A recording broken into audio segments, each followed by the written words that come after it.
We're now going to create another part. So what we need to do here is firstly change projects. The next part we're going to draw is called the bracket. So once again, new single user project.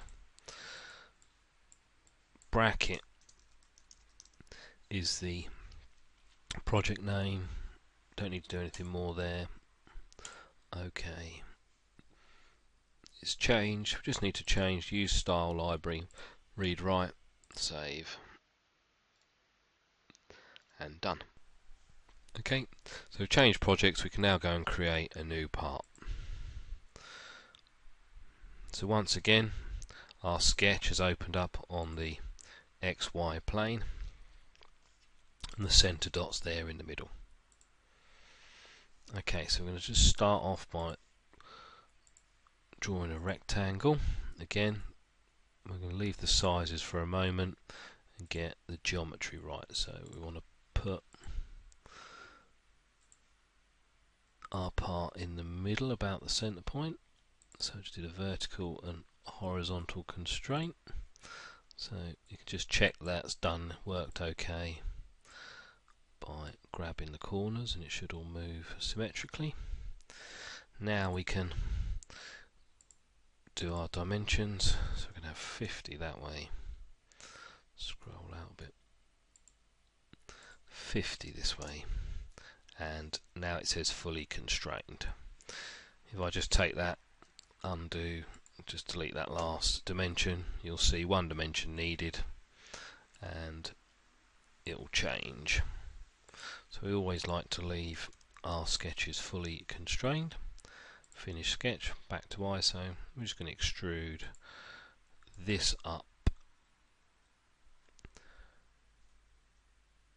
20 millimeters. Because this is the first sketch, there's only one profile that it can see, so it picks it automatically for you, and we're just going to go straight up 20 mil, but remember we did have some options here. Okay, now we're going to create a new sketch on the top and another rectangle. We're going to click on the left hand corner and then just come over and click on the right hand side.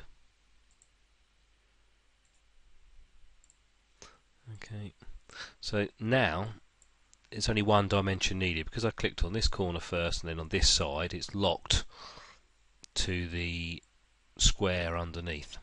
So the only thing I can change is sort of this thickness here. So I'm just going to dimension that. If you can't see, it's grabbing the whole line. It's grabbing the whole line. If it won't select it, you can just click on this line and then this line, and then put the dimension down, and that's going to be 15 mil. Okay. So once again, we're going to extrude. Just click on over on this edge. It just went to fillet or chamfer, so I'm just clicked on this line and then I get that extrude icon. I could also just pick extrude from here. I've got a choice of two areas. This is the one I want, and we are going to do this one 55mm tool, and I'll just press F6 or the home key so I can see it all. This time we're going to put a chamfer. So again, we start the command off, choose the area that we want. We can either drag the arrow or we can type 10mm in there. So now I've got a chamfer there. You can actually pick the geometry first and then choose what you want to do. I selected radius this time. That's going to be 5.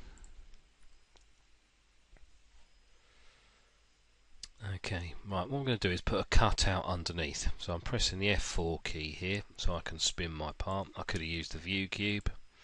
All I want to do is just spin it so I can either see the bottom face and I can draw a rectangle on here, or I could actually do it on this face as well.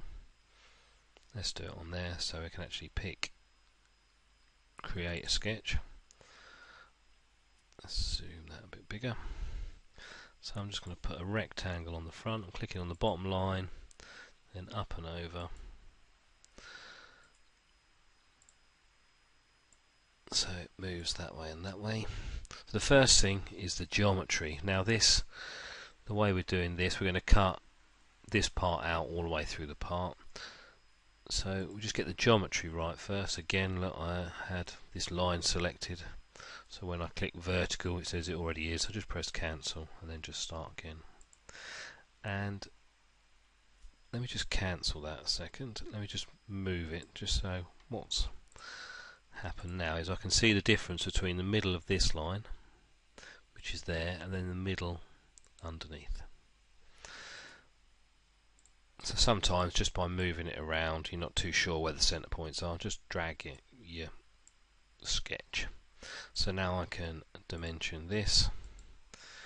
It's 25 wide and 5mm tall. Finish the sketch. Let's go back to ISO, and I'm going to extrude again and pick what. So that's adding material. I want to cut, and I could go back a certain depth, but I want to go all the way through. Okay, so if I just spin that over, we've just created this slot underneath. Right, just a couple more bits to do now. I'm just going to spin it round, so F4.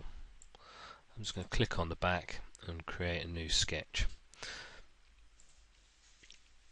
The last time we created a hole in the plate, we used the hole command, which has gone from this menu. It is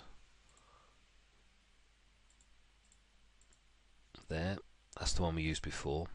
We can actually use a different method. What we're going to do this time is we're going to put a point. So I'm just going to put it over here and then make sure that the geometry is what I want. So it's in the middle. I'm going to dimension it from the bottom up, because you may have noticed that when we created this sketch it turned the part upside down. So I'll create this point, again fully constrained, finish the sketch, go back to ISO, and now what I'm going to do this time is use that sketch I've just created here, sketch 4, and because there's a sketch there, the hole this time, that's the ones we used this in the plate, this is the one we're using this time. It's already found that whole centre for me. If there was more than one point on there, it would pick them all, or I could select or deselect. So we're just going to change the diameter of this hole to 20mm diameter. We want it going all the way through. We do have some other options about putting counter bores, counter sinks and stuff on it. We could do clearance holes or tapped holes, all available through here. We're going to look at that tapped hole in a second. So there's that one, and then this time I'm going to use the linear hole. So I've picked the face. I want to pick that back edge as a reference, 35, and then this side here 25. So that's got it 35mm from the back, 25mm from the edge. This time we're going to use some of these options. So we're going to turn counter bore on. We are going to have a 16mm counter bore, 5mm deep, with a 10mm hole. Okay, but when I change to threaded, by clicking on that item there, we just need to go to ISO metric threads. So you notice that this has changed now. We can ignore that. We can do full depth. In other words, it's going to tap all the way through. Now we've got an isometric. Here's the 10 now. 10 by 1.5mm pitch. You can ignore that class, and by default it's the standard right hand thread. So we can click apply, close that down. So now we have our part with the slot underneath, a tapped counterboard hole, straight hole, chamfered edges, and a little fillet there. what you can see down the left hand side is the order that I did it. Underneath where you see a little plus, it's usually the sketch that's underneath there, so that was the square rectangle that I drew first and then extruded it up 10mm. There's the sketch for the back. Then we had the chamfer, the fillet, the cutout underneath, and the two holes. See, one hole didn't have a sketch, the other one had a sketch where I drew the centre. The other thing you can do here is you can slide that end of part up and down, and you can look at your workflow, see how you did it. So don't forget to save. So it's in a bracket.